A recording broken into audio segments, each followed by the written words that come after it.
everyone. I'm here with game 2 of 2 of the interclub match between Bill Ricca and Wachusett. I had the white pieces against the same opponent, John Vaughn, on board 1. And again, I had a rating of 2154 going into this tournament, and John of 2001, I think. Okay, I played, where are we? I played d4. John played d5, I played d4, and he played c6. And if you saw the first video, then you might remember that this is the same position we had with the colors reversed. So we're playing the Slav defense from the other sides now. Knight f3, knight f6, knight c3, d takes c4. And here, through 4 moves, we still have the same position. John played e3 in his game with white. I played my pawn to b5, and the game went on from there. I didn't hold on to the extra pawn, but I think had a decent position after giving it back. I chose to play a4 instead to stop b5. My computer's lagging a little bit. Sorry about that. John played bishop to f5, which is normal. I played knight to e5, looking to take this pawn back with the knight instead of the bishop. John played e6, and I played f3. I've played this variation a number of times against players from this area, from Massachusetts and surrounding states, and I've performed kind of badly in it. I think there was one particular Blitz tournament in Ayr during which I lost in this opening to both Mike Camiso and Steve Murray. So I'm on the road to trying to repair my reputation on the white side of this. Bishop to b4 from black, and knight takes c4. Castle kingside, king f2. And yeah, an idea here for white is he'd like to play e4. But if he does it immediately, he allows sacrifices that he might be able to stop by playing king f2 first. Black can either take first with the knight and then go queen h4 check. Actually, that's the only way to do it here, I guess. If you take with the bishop first, the following knight capture doesn't come with check. So we'll save that idea for a little bit later. I played king f2. John played c5. And as you can see on the right here, this has been played a number of times by some pretty strong players. And Sam Shankland, in particular, has played the black side of this several times. The way I chose to play it, if you can believe this, did not keep me on par with the top GMs in the U.S. I chose to go e4. Trying to make the bishop move back, and then I want to play bishop e3 and defend the g1 a7 diagonal that way. But what a couple of very good players did against Sam, or at least one did, is go knight a2. And now the fact that black's pawn is on c5 means his bishop can't currently retreat along the a3 f8 diagonal, so white's going to be able to trade knight for bishop and protect his king on the g1 a7 diagonal that way. As I said, I played e4 instead. John played bishop to g6, and in all of most of the variations I've seen of this opening, black has sacrifices on the e4 square. Here you could go bishop takes c3, b takes c3, and bishop takes e4 this time. F takes e4, knight takes e4 check, king g1, and then if he tried to bring his king into the game with queen to f6 or queen to h4, I think just queen to f3 would be nice for white. So black players have played knight takes c3 here instead. And theory continues from here. Queen e1, c takes d4, bishop a3. And what black has been dealing with here is that after he plays knight c6 and there's a capture on f8, he has 4 pawns for a white rook and a somewhat exposed white king and a difficult to develop white rook on h1. But as you can see in the Lichess database, at least practice has favored white.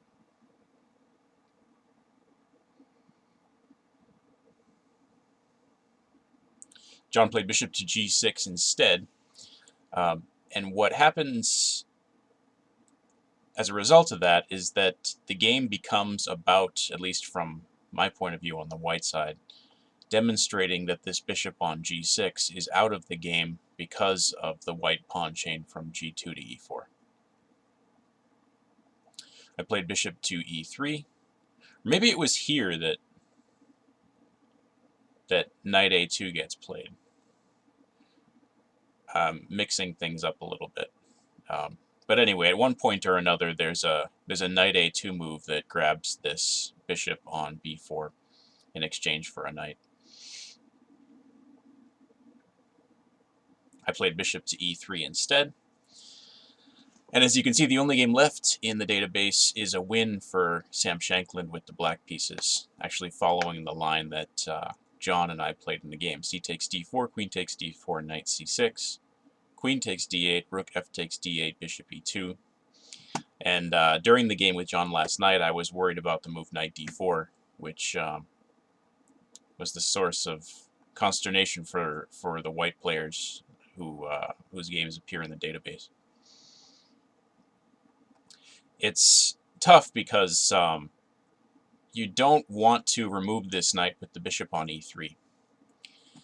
And that's because the king is still somewhat vulnerable on the g1a7 diagonal. If white can trade off the black pieces which can move on dark square diagonals, then the king will actually be strong on f2 or e3 in some kind of early endgame. But if he can't, and especially if he trades his dark squared bishop for a black knight, let's say, then his king is going to be vulnerable there instead, and the position might become very good for black. I was planning to play rook a to c1 here because I did not like bringing a rook to d1 and then having the black knight jump into c2 when it wants to trade itself for the white dark squared bishop on e3. And if that bishop moves off of the g1a7 diagonal, bishop to c5 check might cause problems. I thought after rook a to c1, I'm stopping knight c2, and if the knight jumps into b3, now I can go rook c to d1, and there's no knight c2.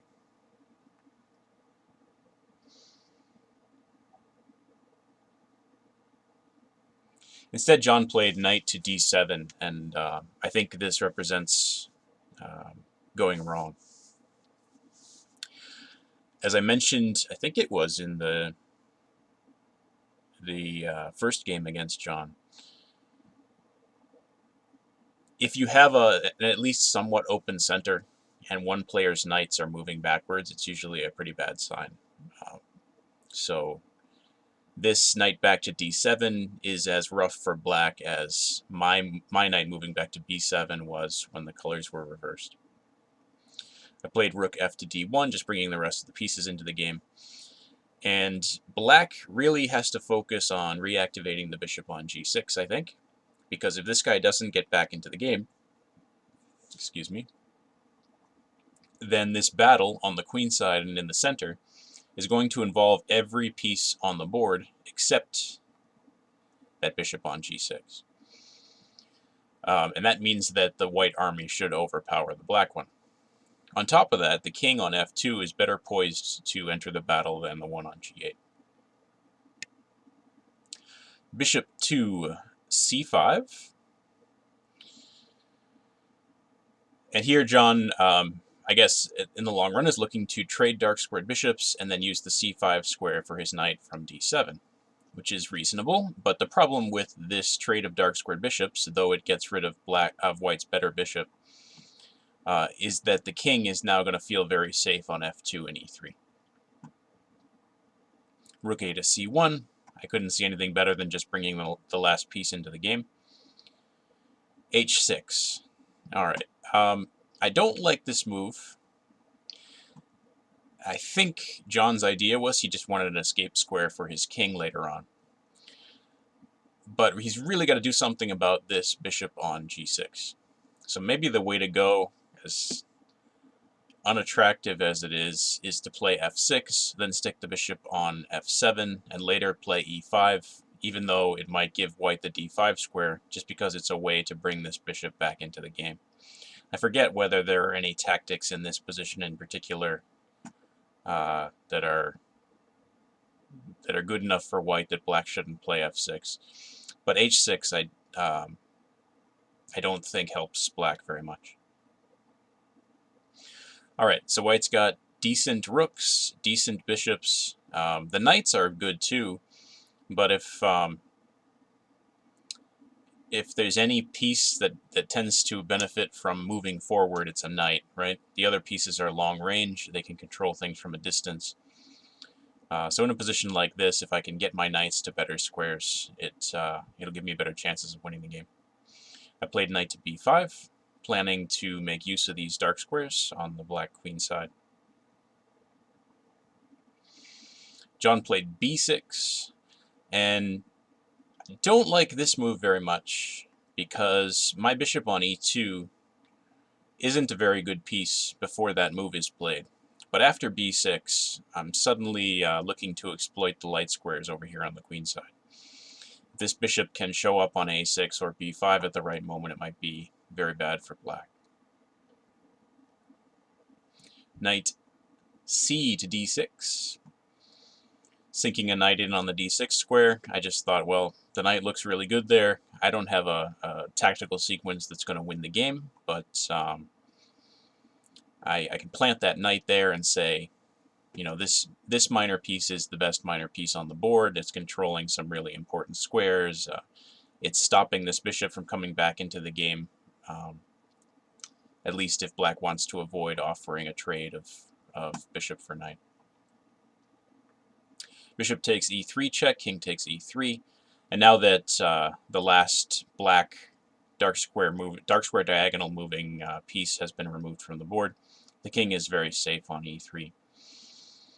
This position, given that the white king is much better than the black one, and that black has a piece which is not participating in the battle on the queen side, should favor white by a lot.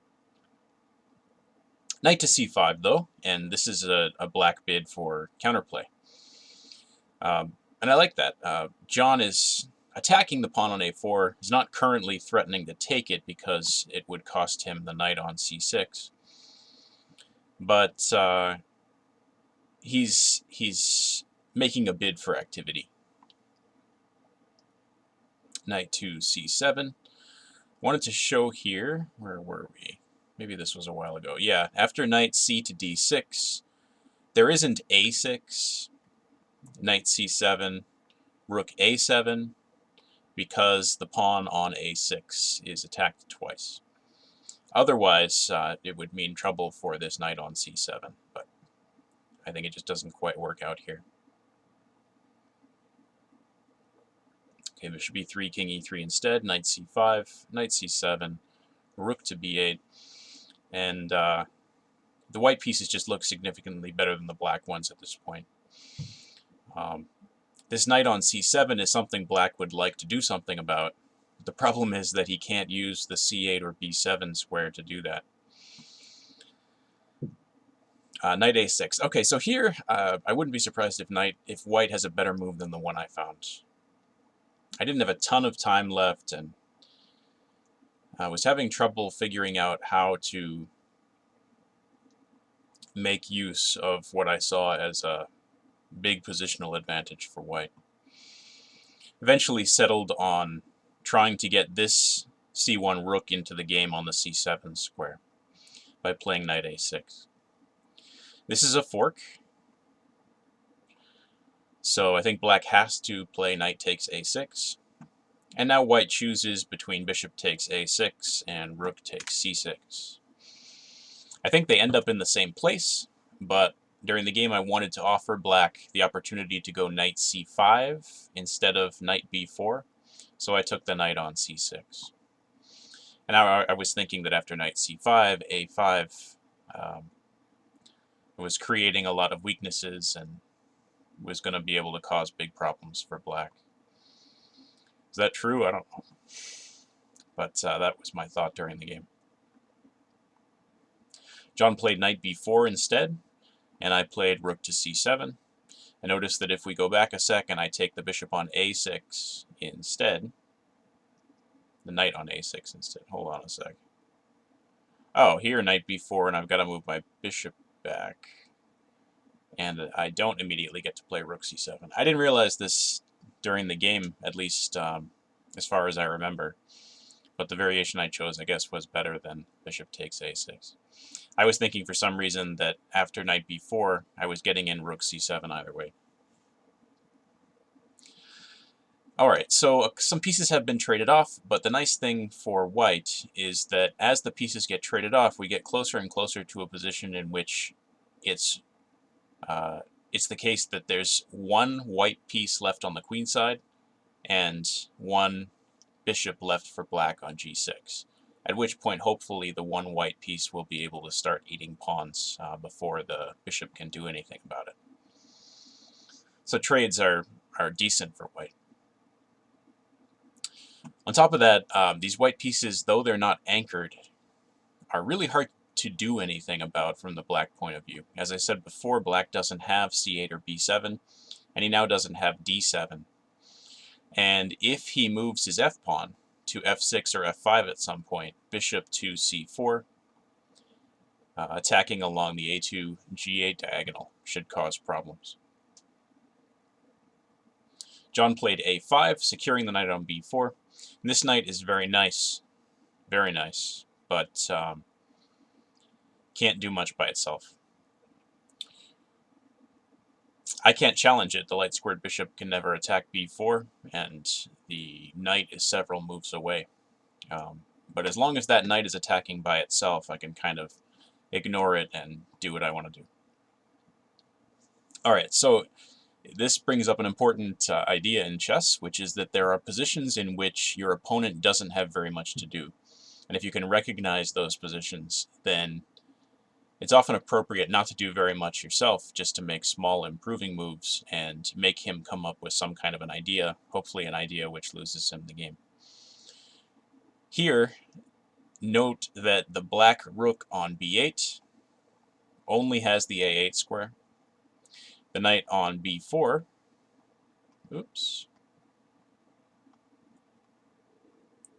only has the a2 square and can't go anywhere from there.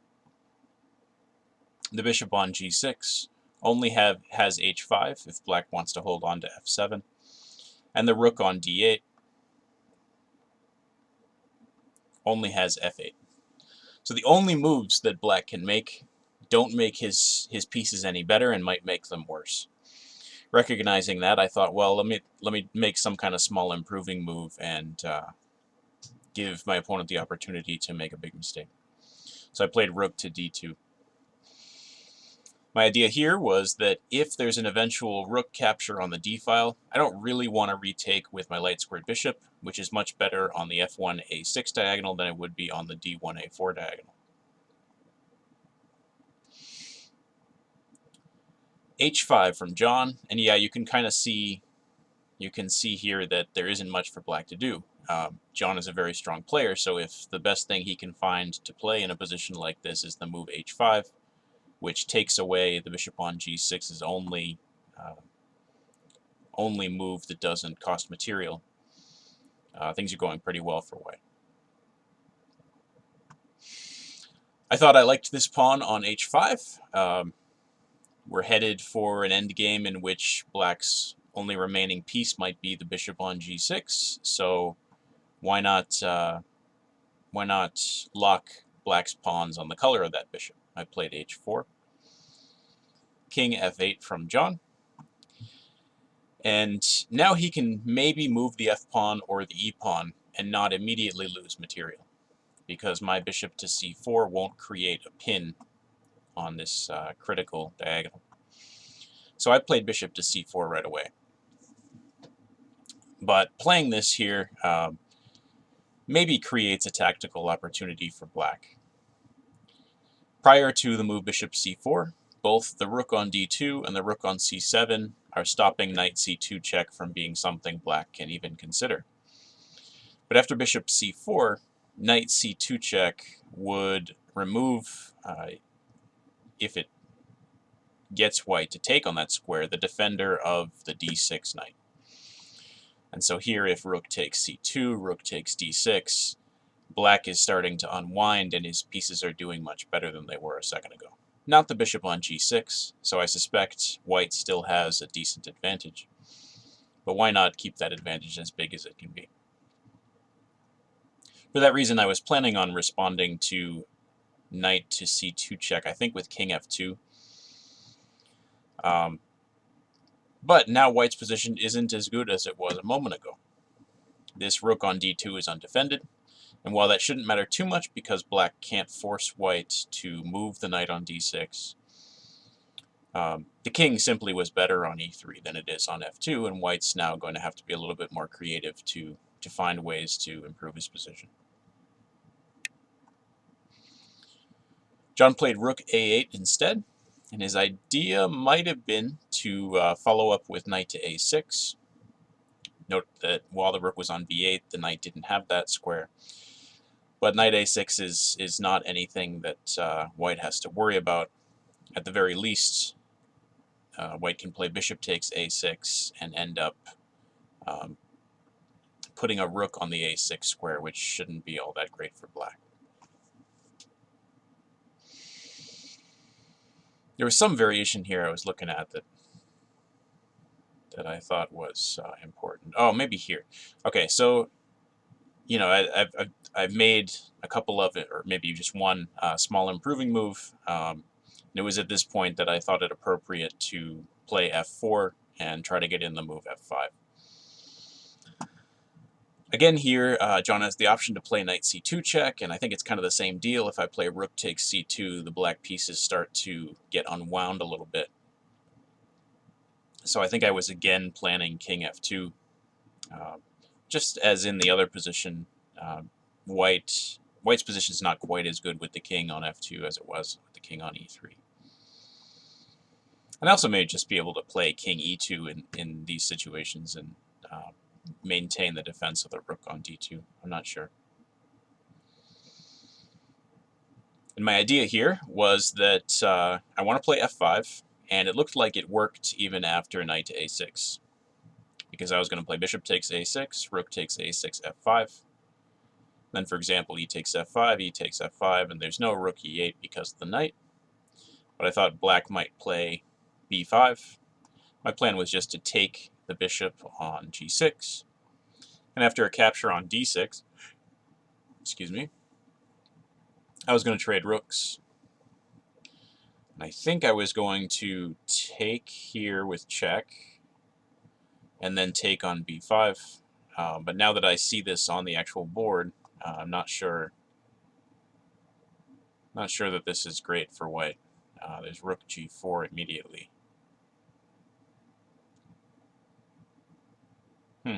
So what I had planned is unimpressive. Okay, but anyway, he didn't go knight a6. He played knight d5 check instead. And I hadn't even considered this. So it was lucky for me that it turned out the tactics work out for white here as well. Played e takes d5, and of course his idea is he removed the defender of the knight on d6, and now he gets to play rook takes d6. But unfortunately for black, after d takes e6, this rook is hanging on d6, so there isn't time to play f takes e6. And if rook takes e6, then black hangs in exchange. So we had to play rook takes d2, but now there's the in-between move e7 check. When black has a couple of options, he can go to e8, which should put white in not just good, but checkmating position after either king takes d2 or bishop b5 check. So I think he would have had to play. He resigned after e7 check, but I think he would have had to play king e8, king g8, excuse me. But now the f-pawn is pinned, which means the bishop on g6 can't be of assistance in stopping the e-pawn from queening. I would have played king takes d2 to get rid of that rook. I think he would have had to play king h7 just so that he can move the f-pawn and use the bishop. But after rook d7, f6, rook d8, he's not able to do anything about e8 queen in time. Rook a7, e8. Bishop e8, rook e8, and white is up a piece. All right, so as I said, after 30 e7 check, John resigned. And I should point out that I may have the moves of this game a little bit mixed up because I have entered them from memory. I left my score sheet in the car. So I won my second game, scored 2 out of 2 in this club match. But sadly, the rest of my team didn't do so well last night. On the other 6 boards, we only managed half a point. That was Steve Murray on board 5, I think. Everyone else lost. So not only did we lose the round last night, but the match as a whole. So congratulations to the Bill Rickard Club. Hopefully we can do this kind of thing again in the future. I had fun. I picked up, I think, 11 rating points from the 2 games with John, so I'm now at 2165 and kind of scratching and clawing my way back to 2200. At least that's the idea. Thank you for watching.